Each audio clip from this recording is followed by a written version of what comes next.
Our next guest voted against both Ukraine and Israel aid. Representative Cory Mills on the Armed Services and Foreign Affairs Committees, representing Florida's 7th District. First, Representative, I guess why? Why vote against both of those aid packages? Well, I think that we need to be identifying exactly what is it that is a successful winning strategy when it came to Ukraine, which they couldn't define. There's been no actual accountability there. This is the 19th most corrupt nation in the world. Let's start with that. But also, I don't realize that America is responsible for being the world's police and world's credit card. We're at nearly $35 trillion in deficit. There's only been 20 plus countries in the world who's ever seen 130% GDP expenditure, and only one survived, which is Japan. We're now setting ourselves on that exact same path, printing more dollars that we don't have, leading ourselves into an economic default that we can't recover from. So when I look at this, I think about people like David O'Sullivan, who is the EU sanctions chief, who has admitted they have 190 billion euro, 206 billion US in frozen Russian assets, where they're making $3.5 billion in profit on this actual money. Why is that money, which should be being utilized against Russia to help Ukraine, and from the EU, who's greatest at risk, why isn't that coming from there as opposed to the American taxpayers who are having to live through higher inflation and not even allowing us to secure our own border or try and add more opportunities for the American people? That's who I was elected to serve.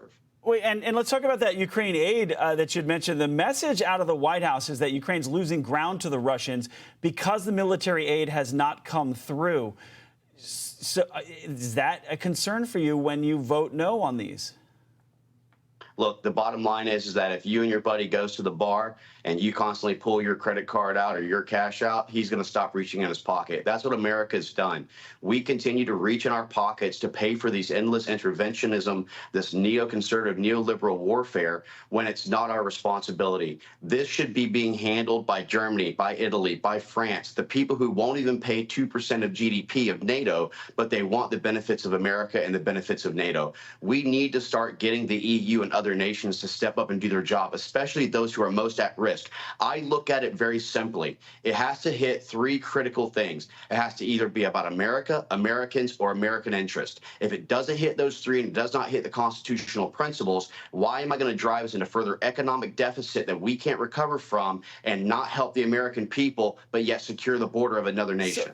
I wanted to, in the last minute or 45 seconds that we have, I want to take a step back. And if you go back 2 years ago, the Biden administration slow-walked arms to Ukraine. They held back some of the best weapons and eventually getting to that point.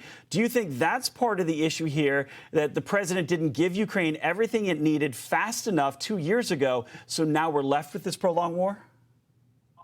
No, I think that we need to go back to 2014 when Joe Biden was the vice president and they failed to actually see the 94 Budapest Memorandum being violated, which is an international treaty signed by the Federation of Russia, the United States, Ukraine, and the UK, Northern Ireland, which was a nuclear non-proliferation agreement that recognizes the sovereignty of their borders. We should have been taking this before the international community as a treaty violation, but instead you have this carte blanche warfare under these AUMFs that allow them to go and to continue to do what they're doing now, which to create hot wars and actually not lead to a peaceful and stability operation, but more warfare that's not going to be beneficial to the American people or the Ukrainian people. You want the European Union to step up. I appreciate it. Representative Cory Mills.